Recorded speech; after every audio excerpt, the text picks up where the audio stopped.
Muy buenas a todos chicos y bienvenidos a mi canal, soy Nacor Trainer y hoy vamos a hablar de las maneras de afrontar una serie.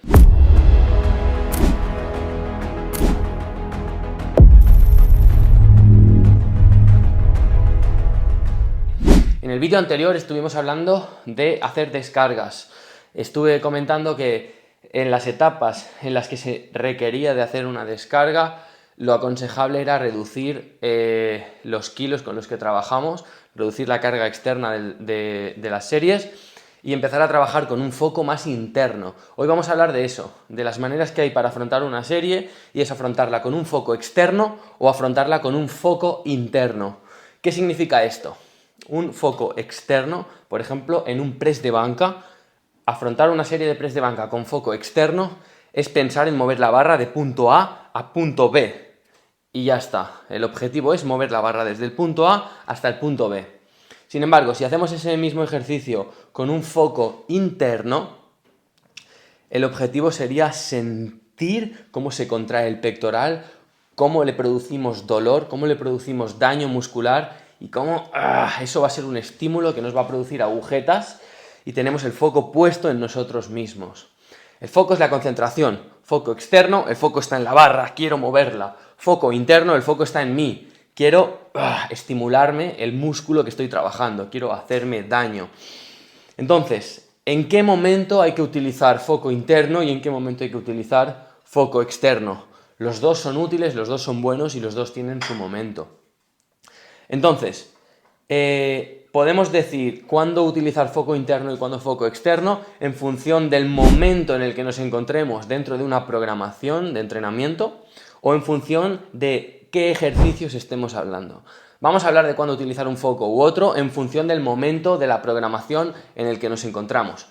Por ejemplo, como os dije en el vídeo anterior, si estamos en un momento en el que hay que hacer una pequeña descarga, en el que hay que hacer que el sistema nervioso se pueda recuperar, allí es mucho más aconsejable utilizar un foco interno, porque un foco interno nos permite reducir la carga externa, es decir, los kilos con los que trabajamos, y le da un respiro al sistema nervioso. El sistema nervioso se fríe, se funde cuando estamos trabajando con cargas altas, aunque sea a repeticiones bajas, ¿vale? Sin embargo, está comprobado que aunque lleguemos al fallo, si lo estamos haciendo a muchas más repeticiones y con un foco interno, está teniendo una repercusión más a nivel muscular que no a nivel del sistema nervioso. Entonces, en etapas de descarga es más recomendable, sería más lógico emplear un foco más interno, ¿vale?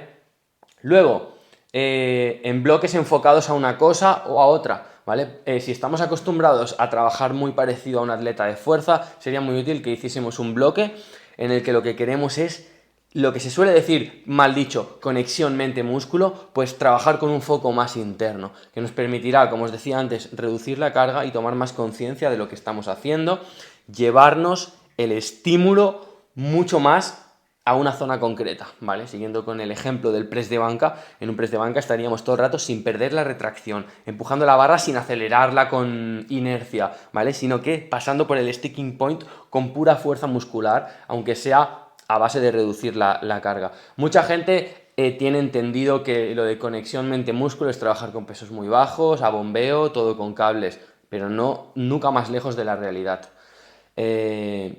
Yo a eso le llamo trabajar con foco interno. Entonces, en un bloque en el que nos enfocásemos más a ganar fuerza, tendríamos que utilizar un foco más externo. Y en un bloque en el que nos enfocásemos más a tomar conciencia de lo que hacemos y trabajar de una manera más controlada, pudiendo poner, por ejemplo, mayor volumen de entrenamiento, tendría más sentido trabajar con un foco interno. También, en un momento en el que se podría usar foco interno o externo es si en nuestro entrenamiento hay top sets y back off sets, ¿vale? Para el que no conozca este concepto, hacer una top set y luego back off set significa que la primera serie, bueno, si la top set está en el primer lugar, es una serie con un grado de esfuerzo muy alto y que nos va a requerir la mayor parte de nuestra energía. Y luego las back off set son series con un grado de esfuerzo un poquito más bajo. Entonces, una manera muy útil, que no tiene por qué ser la única, sería utilizar un foco externo en las top sets y un foco interno en las back offs.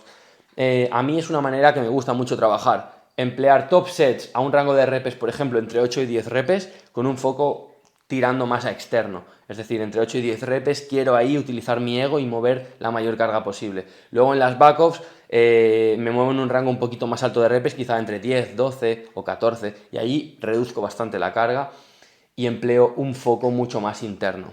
Muchas veces cuando se utiliza foco interno y se quitan muchos kilos, a lo mejor llegas al fallo en el mismo número de repeticiones que utilizando un foco más externo.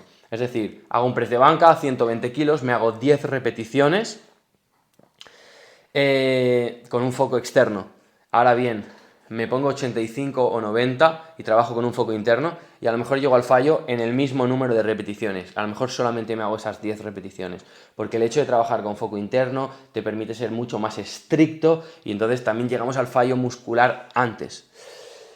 Entonces, esas serían las maneras de utilizarlo en función de en qué momento de la programación nos encontramos. Ahora vamos a ver dependiendo del ejercicio. Hay ejercicios que son más dados a utilizar un foco interno y ejercicios que son más dados a utilizar un foco externo. Vamos a poner, por ejemplo, el más extremo, que sería un peso muerto. En un peso muerto, en el que nunca sientes qué parte del cuerpo estás trabajando, no tendría lógica intentar emplear un foco interno.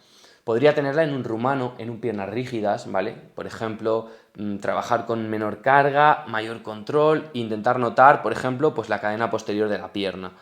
Vale, tendría lógica, pero en un peso muerto convencional es un ejercicio mucho más dado a utilizar un foco externo a bajas repes, quiero mover la barra de punto A punto B. Luego hay ejercicios que serían híbridos en los que se puede usar un foco externo máximo o un foco interno también máximo, como sería una sentadilla, una banca, un press militar. Todos los presses se pueden emplear con foco externo o se pueden emplear con foco interno. Luego vendría la espalda. Cualquier ejercicio de espalda, cualquier remo, cualquier jalón es más dado a utilizar un foco interno, ya que un fallo muy habitual suele ser querer tirar kilos y al final no estás notando la espalda y estás tirando con otras partes del cuerpo. Entonces la espalda sería más dada a trabajarse con un foco interno, pero se puede trabajar también con foco externo o con foco interno. Y luego ya vendrían los ejercicios analíticos, como todos los que hacemos en cables, elevaciones laterales. Ahí yo no veo mucho sentido utilizar un foco externo, querer mover la polea de punto A punto B con cuantos más kilos mejor. No, yo ahí veo muchísimo más útil emplear foco interno y sentir lo que estamos haciendo. Aquí ha venido mi amiguito Dobby a cortar el vídeo. Entonces esas serían las dos maneras de decidir qué foco utilizar, en función de la programación y en función del tipo de ejercicio. Mi conclusión personal es que se debería sacar lo mejor de cada una de las dos, ¿vale? En un momento en el que buscamos mejorar la fuerza, podríamos utilizar un foco externo y en un momento en el que queramos mejorar la técnica de los ejercicios, utilizaríamos un foco más interno. Si mejoramos la fuerza por trabajar un bloque con foco externo, eso nos permitirá luego más adelante trabajar con foco interno con mayores cargas. Entonces, la fuerza, el desarrollar la fuerza siempre debería ser la base de todo. Y esto te lleva a que las personas muy experimentadas os fijaréis que son capaces de entrenar con un foco interno con cargas muy altas. Ese es el punto al que todos deberíamos querer llegar. En cambio, si eres una persona novata, lo primero que debes hacer es mover cargas, es querer mover kilos. Ya que, ¿con qué vas a emplear foco interno si apenas tienes fuerza para mover 40 kilos en un press de banca, por ejemplo? Entonces, primero deberías trabajar en lo que se suele decir mejorar tu base de fuerza y para ello no necesitas emplear foco interno ni nada, simplemente mover pesos de punto A a punto B, utilizando ejercicios multiarticulares, que son aquellos más propensos a ser utilizados con foco externo. Y deberías usar, si eres novato, también pocos ejercicios analíticos. Si eres una persona intermedia o avanzada, deberías sacar lo mejor de los dos mundos, ya sea haciendo una fórmula como la que a mí me gusta, ¿no? De utilizar una top set con un máximo foco externo y luego las backoffs con foco interno, o hacerlo por bloques, pero deberías saber lo que es sentir, ir con foco externo y mejorar tu fuerza, mejorar tus marcas, e ir con foco interno y sentir lo que es el verdadero daño y verdadero estímulo muscular. Y el mejorar el trabajo con foco externo te va a ayudar a luego poder hacer un mejor trabajo con foco interno. Es decir, volverte fuerte te va a ayudar a luego poder ser analítico con cargas mucho más grandes. Y el punto al que todos deberíamos querer llegar, es ser capaces de trabajar con un foco interno súper correcto, con cargas muy altas. Espero que os haya gustado. Me podéis poner en los comentarios cualquier tema del que queréis que hable y me podéis poner todo tipo de preguntas, tanto por comentarios como por Instagram. Espero que os guste y nos vemos en próximos vídeos.